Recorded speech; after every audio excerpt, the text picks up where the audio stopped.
বন্ধুরা, তোমরা সবাই কেমন আছো? আশা করি খুব ভালো আছো। আমি খুব ভালো আছি। আমি একটা রেসিপি নিয়ে চলে এসেছি, একদম নিরামিষ। আমি কাঁচকলার কোপ্তাকারি করব। আমি কিভাবে করব চলো তোমাদের দেখাই। তার প্রথমে তোমাদের একটু বলেই দিই, আমি কাঁচকলাটা এরকম দু টুকরো করে সিদ্ধ করে নিয়েছি, একটু নুন দিয়ে একদম সিদ্ধ হয়ে গেছে। তার সাথে আমি দুটো আলু সিদ্ধ করে নিয়েছি। চলো তাহলে দেখাই। আমি এই কাঁচকলাটার খোলা তো আমি ছাড়িয়ে নিয়েছি। আমি এর মধ্যে আমি এই আলু দিয়ে দেবো। আমি একটু পরিমাণ মতন হলুদ দেব। আমি একটু জিরের গুঁড়ো দিয়ে দেবো।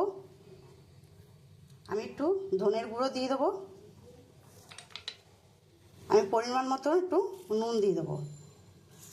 সামান্য একটু আমি মিষ্টি দিয়ে দেবো, চিনি। আমি এখানে 2 চামচ বেসন রেখেছি, আমি এই বেসনটা দিয়ে দেবো। যতটা লাগবে আমি ততটাই দেব। আমি দিয়ে এবার খুব ভালো করে আমি এটা মাখবো। আমি এটা ভালো করে আমি এমনি করে মেখে নেব।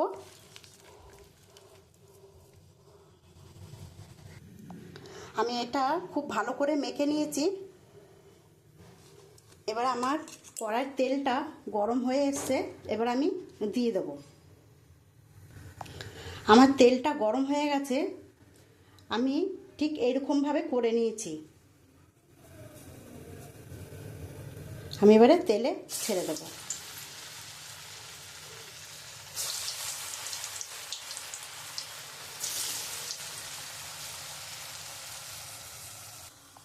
দেখো বন্ধুরা, আমি লাল লাল করে ভেজে নিয়েছি। আমি এবারে তুলে নেব।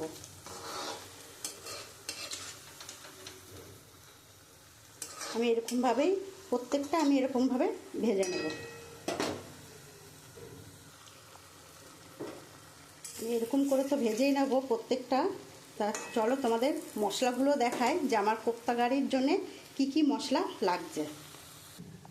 আমার কোপ্তা কারির জন্যে মশলা লাগছে নুন, গুঁড়ো লঙ্কা, হলুদ, আর এখানে টক দই। আমি 1 বাটি পরিমাণ মতন টক দই নিয়েছি, ফেটিয়ে নিয়েছি। এখানে লাগছে চিনি, ধনের গুঁড়ো, জিরের গুঁড়ো, আর এখানে গোটা গরম মশলা নিয়েছি, জিরে নিয়েছি, তেজপাতা, শুকনো লঙ্কা। আর এখানে আমার লাগছে হিং, এই যে হিং। আর এখানে আমি আদা কুচিয়ে রেখেছি। আর এখানে আমি 2টো টমেটো রেখেছি। আমি এই টমেটো আর আদাটা আমি পেস্ট করে নেব।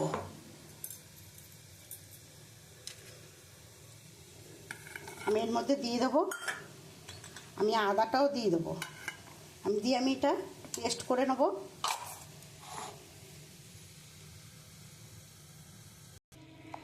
আমার বড়াগুলো তো ভাজা হয়ে গেছে। আমি ওই তেলের মধ্যেই আমি তেজপাতা, শুকনো লঙ্কা, গোটা জিরে, আর গোটা এলাচ আর লবঙ্গ, দারচিনি আমি এইটা ফোড়নে দিয়ে দিলাম।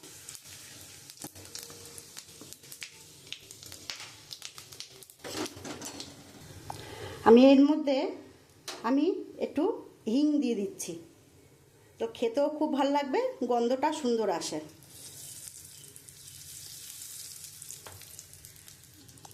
আমি এর মধ্যে মশলাটা যে করে রেখেছি আদা আর টমেটো সেটা দিয়ে দেবো।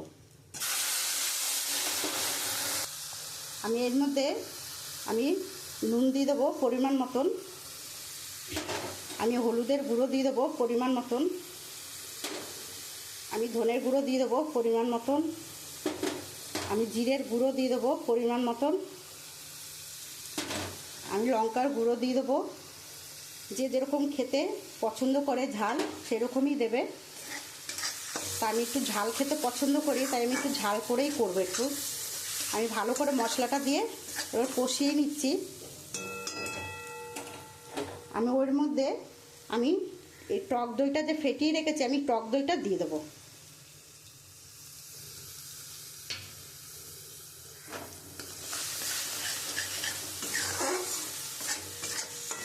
হিঙের একটা খুব সুন্দর গন্ধ এসছে। আমি এর মধ্যে একটু সামান্য একটু চিনি দিয়ে দেবো স্বাদের জন্য। দেখো বন্ধুরা, আমি তো মশলা দিয়ে কষিয়েছি, চাইলে তোমরা এর মধ্যে আলু দিতে পারো, আলু দিয়েও করতে পারো। তা আমি আলু ছাড়াই করব, তো খেতে খুবই ভালো লাগে। আমি মশলা দিয়ে খুব সুন্দর করে কষিয়ে নিয়েছি। এবার আমি পরিমাণ মতন জল দিয়ে দেবো।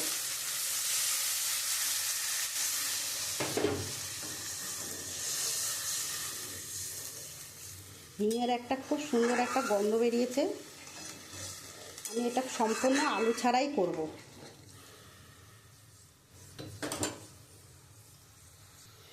দেখো বন্ধুরা, আমার এই ঝোলটা ফুটে গেছে। এবার আমি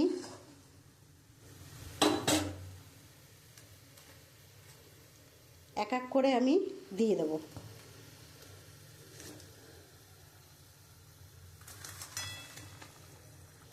কারণ আমি এইটা দিয়ে বেশিক্ষণ ফোটাবো না, নাহলে ভেঙে যাওয়ার সম্ভাবনা আছে। তাই আমি অল্পই জল দিয়েছি। যেহেতু এটা একদমই নরম, জল দিলেও এটা পুরো একদম টেনে যায়, তাও আমি বেশিক্ষণ একটা ফোটাবো না। যেহেতু আমি ঝোলটাকে ফুটিয়ে নিয়েছি, নাহলে গোটা গোটা থাকবে না, ভেঙে যাওয়ার যেতে পারে। দেখো বন্ধুরা, আমার এটা হয়ে এসছে। এবার আমি একটু গরম মশলা একটু ঘি দিয়ে আমি নামিয়ে দেবো। এই হচ্ছে ঘি, আমি উপর থেকে একটু ঘি দিয়ে দেবো, একটু গরম মশলা দিয়ে দেবো, একটু নাড়াচাড়া দিয়ে আমি নামিয়ে দেবো।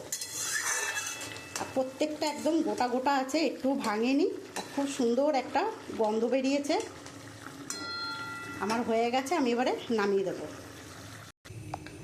দেখো বন্ধুরা, আমার কাঁচকলা কোপ্তা কারি হয়ে গেছে। আমার এই রান্নাটা যদি তোমাদের খুব ভালো লাগে, তাহলে তোমরা কমেন্ট করে বলবে। আর এই রান্নাটা যদি তোমাদের ভালো লাগে, এটা লাইক কমেন্ট শেয়ার করে দিও। আর তোমরাও এরকমভাবে বাড়িতে খেয়েও খুব ভালো লাগবে।